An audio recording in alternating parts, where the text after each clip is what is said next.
बिस्मिल्लाहिर्रहमानिर्रहीम। इस वीडियो में हम आपको बताएंगे कि क्या गोबर की खाद डीएपी का मुतबादिल हो सकती है और गोबर की खाद में कौन से नामियाती मादे होते हैं और इसके फ़वाइद क्या हैं और इसको तैयार कैसे किया जाता है। इसके बारे जानने के लिए और मज़ीद फसलों के बारे में मालूमात हासिल करने के लिए हमारे चैनल को सब्सक्राइब करें ताकि हमारी और वीडियोज़ आप तक पहुँचती रहें।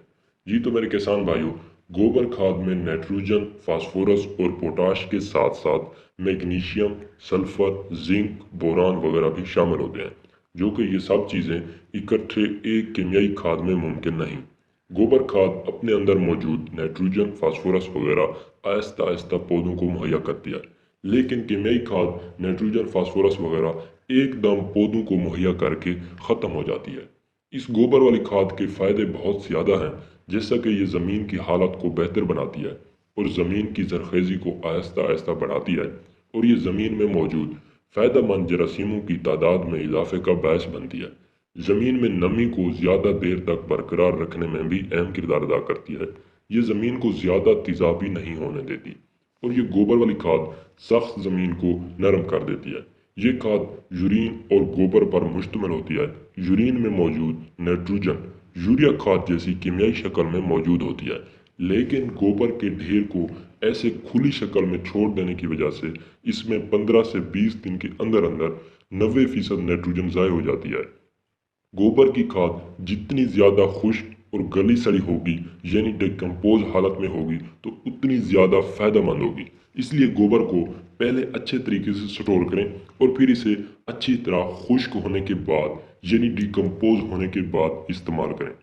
कभी भी ताज़ा गोबर इस्तेमाल ना करें, इसे अच्छी तरह से खुश्क होने दें। अगर आप इसे ताज़ा हालत में इस्तेमाल करेंगे तो इस पे बहुत से जरासीम का हमला होगा, यानी दीमक, कीड़े मकोड़े, बैक्टीरिया वगैरह का हमला होता है। ये दीमक और बाकी नुकसानदा कीड़े बाद में पौधे की जड़ों को नुकसान पहुंचाते हैं। 3 माह तक गोबर को स्टोर किया जाए, 3 माह में गोबर तैयार हो जाती है और ये फसल के लिए ज़मीन में डालने के काबिल हो जाती है। ये गोबर खाद डीएपी खाद का मुतबादिल नहीं है, लेकिन अगर आप पहले गोबर खाद इस्तेमाल करेंगे तो फिर डीएपी की मिकदार आप कम डाल सकते हैं। यानी इस तरह डीएपी का खर्चा कुछ कम हो जाएगा।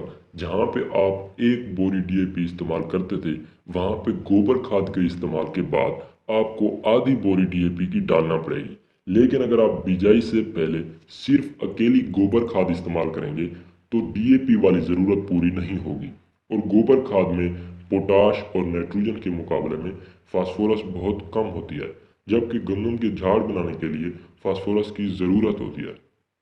इसलिए आपको गोबर खाद के साथ साथ आधी बोरी डीएपी भी इस्तेमाल करना पड़ेगी। आमतौर पे लोग ऐसे पड़ी हुई गोबर खाद को लाके खेत में डाल देते हैं।